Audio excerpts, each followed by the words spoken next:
wabarakatuh. Perkenalkan, saya Ines Fitriana Sukandar dari kelas 06 SMJP 018 ruang 606 dengan NIM 2010 10 50 40 53 dari Universitas Pamulang, Fakultas Ekonomi dan Bisnis, Program Studi Manajemen. Di sini saya akan membuat video untuk tugas UAS mata kuliah Sistem Informasi Pemasaran. Di video kali ini saya akan membahas mengenai analisis reputasi beberapa merek yang terkenal yang hancur karena salah strategi pemasarannya.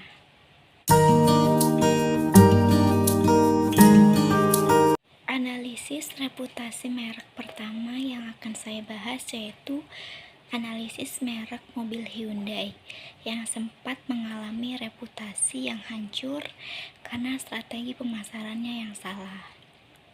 Di tahun 2013, Hyundai merek mobil buatan Korea Selatan merilis iklan kontroversial yang disiarkan di Inggris.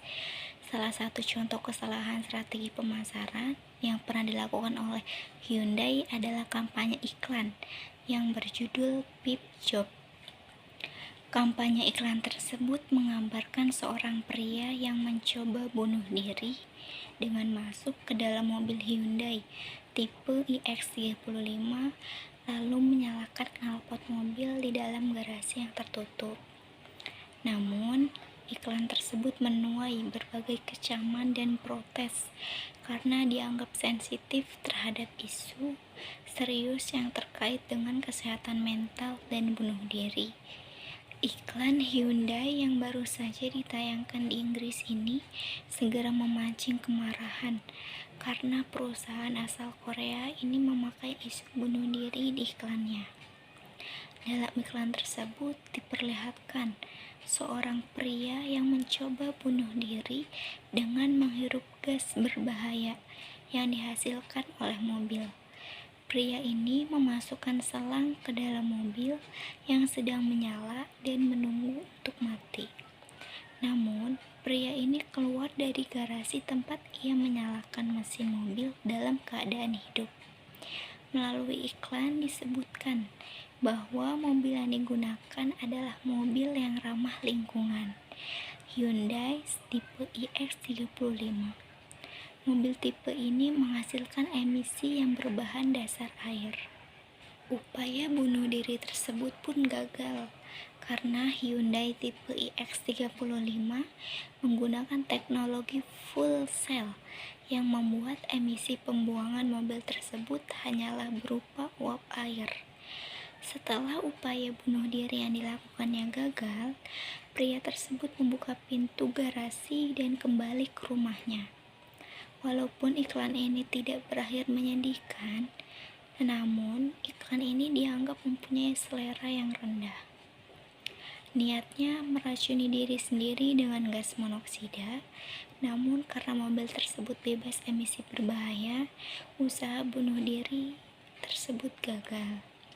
Ketika protes bermunculan, Hyundai meminta maaf dan langsung menarik iklannya dari peredaran karena memakai isu bunuh diri.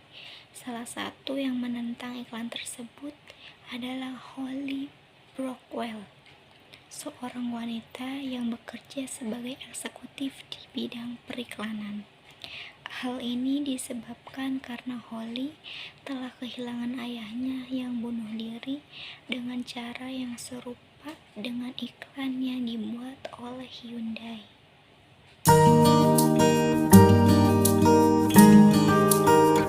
Analisis yang kedua yaitu analisis merek Pepsi dan Nivea yang sempat mengalami reputasi hancur juga karena strategi pemasarannya yang salah. Iklan perusahaan Pepsi dan perawatan kulit Nivea dianggap telah menyinggung masalah warna kulit atau rasis, isu yang sangat sensitif di Amerika Serikat yang masyarakatnya adalah multi etnis. Kampanye #Black Lives Matter Nivea menggemparkan karena dinilai secara tersirat menyuruh orang berkulit hitam agar lebih beradab. Produk perawatan kulit dari Jerman tersebut menggambarkan seorang pria hitam berambut afro yang mengesankan. Seperti itulah manusia yang belum beradab. Sebelum akhirnya sang model mengaplikasikan produk Nivea dengan pelembab ajaib yang membuatnya tentu saja tampak lebih baik. Iklan tersebut disertai kalimat provokatif, "Look like you give a damn, recivilize yourself." Tentu saja pihak Nivea telah meminta maaf. Menurut Nivea, iklan tersebut tidak bermaksud mendiskreditkan ras tertentu.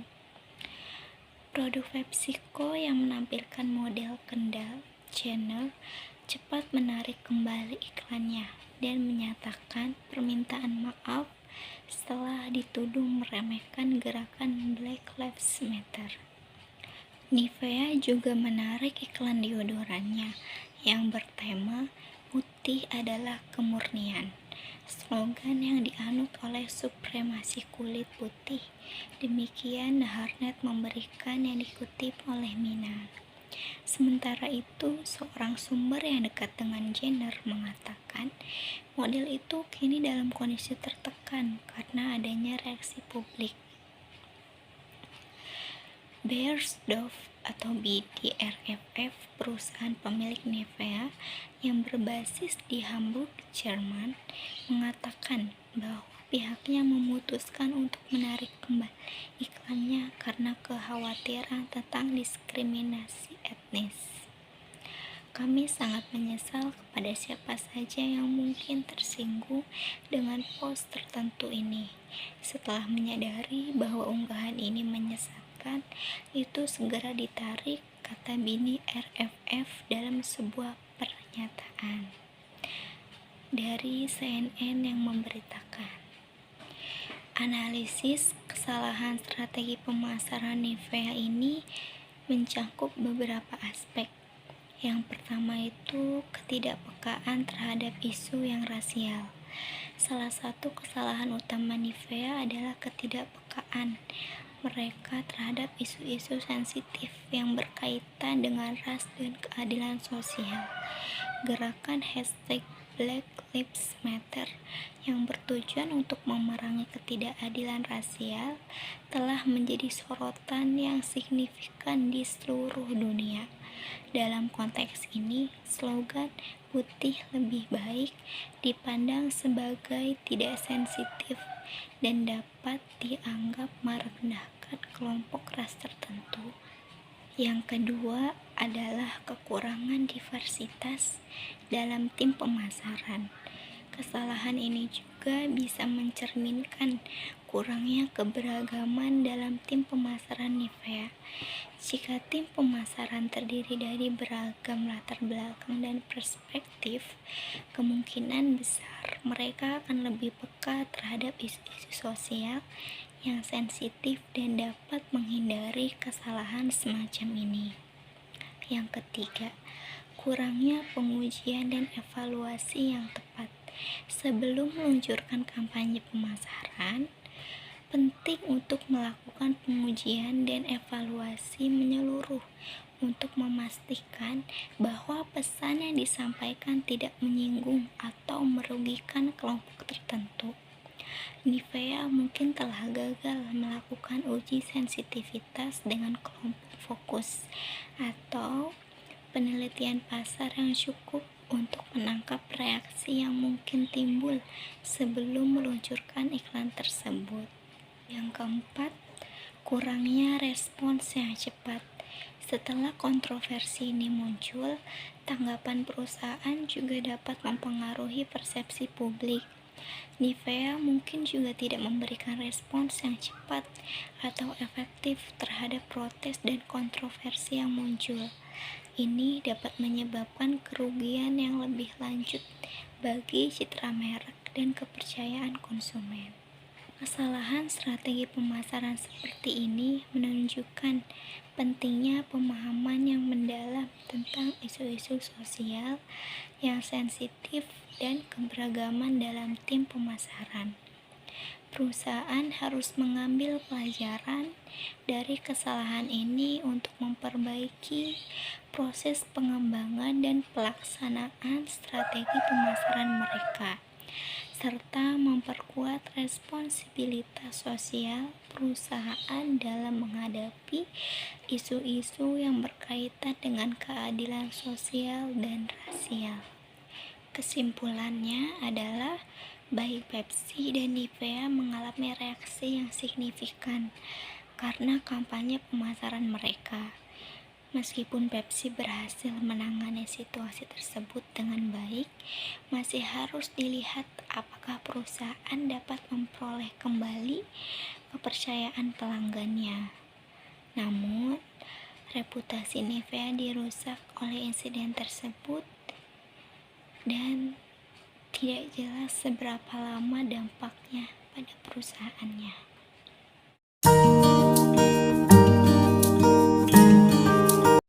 Cara memperbaiki reputasi pada merek produk yang pernah hancur agar kembali berjalan dengan baik, yaitu dengan cara yang pertama, akui kesalahan dan minta maaf. Sejatinya, menurut The Future of Commerce, kejujuran adalah hal terpenting dalam branding. Jika melakukan kesalahan, sebaiknya bersikap jujur dan terbuka tentang brandmu kepada semua pelanggan. Minta maaf atas kesalahan yang telah diperbuat dan berjanji kepada pelanggan untuk memperbaiki kesalahan tersebut. Yang kedua, terima saran dan kritik. Menerima saran dan kritik dari pelanggan adalah cara yang tepat untuk memperbaiki reputasi brand. Di era digital saat ini, saran dan kritik bisa diberikan lewat mana saja, entah itu melalui Google Review, komentar di media sosial, atau tempat-tempat lainnya. Yang ketiga, terlibat dalam komunitas. Seperti yang kita ketahui, komunitas memegang peran penting dalam branding. Menurut Digital Marketing Community, sebagai brand, tak ada salahnya untuk menghadiri acara komunitas atau bahkan memberikan sponsorship kepada mereka. Sadar atau tidak, ini adalah cara yang tepat untuk memperbaiki reputasi brand secara fundamental. Melalui komunitas, kita dapat kembali membangun branding dengan baik ke seluruh penjuru media sosial, dibantu dengan orang-orang yang ada di dalam komunitas tersebut. Yang keempat, meningkatkan customer service. Customer service adalah jembatan penghubung antara brand dengan pelanggan. Memang, peran ini harus ditingkatkan saat reputasi brand sedang naik-naiknya. Akan tetapi, ketika reputasi brand sedang buruk, justru customer service harus lebih ditingkatkan lagi agar kepercayaan pelanggan kembali. Mungkin saat ada pelanggan kembali menanyakan produkmu, customer service harus bersikap lebih ramah, merekomendasikan produk unggulan, serta mengucapkan terima kasih atas ketertarikannya terhadap produkmu. Cara yang kelima, pantau pergerakan brand. Cara selanjutnya dalam memperbaiki reputasi brand adalah memantau pergerakannya secara rutin. Apakah brand yang dilakukan sudah efektif di media sosial? Apakah masih ada komentar yang tidak enak terkait brandmu? Melansir dari Digital Branding Institute, kritik dan keluhan yang diajukan dalam dunia digital dapat menimbulkan pernyataan yang salah mengenai brand. Oleh karena itu, kamu harus segera memperbaikinya secepat mungkin. Pantau terus usahamu dalam mengembalikan nama baik brand. Jika masih ada komentar yang kurang enak, segera atasi hal tersebut dengan menghubungi customer yang bersangkutan dan menawarkan solusi yang tepat. Yang keenam, pikirkan strategi ke depan. Mulailah berpikir strategi apa yang akan dilakukan berikutnya untuk kembali membangun brand. Apakah itu akan mengundang influencer ternama, mengadakan diskon besar-besaran, atau bahkan melakukan rebranding yang bisa saja jadi strategi yang dapat diambil. Itulah materi yang bisa saya sampaikan. Semoga bermanfaat bagi kalian sebagai pendengarnya dan bisa diambil manfaatnya. Kurang lebihnya mohon maaf. Wabillahi taufiq wal hidayah. Wassalamualaikum warahmatullahi wabarakatuh. Terima kasih.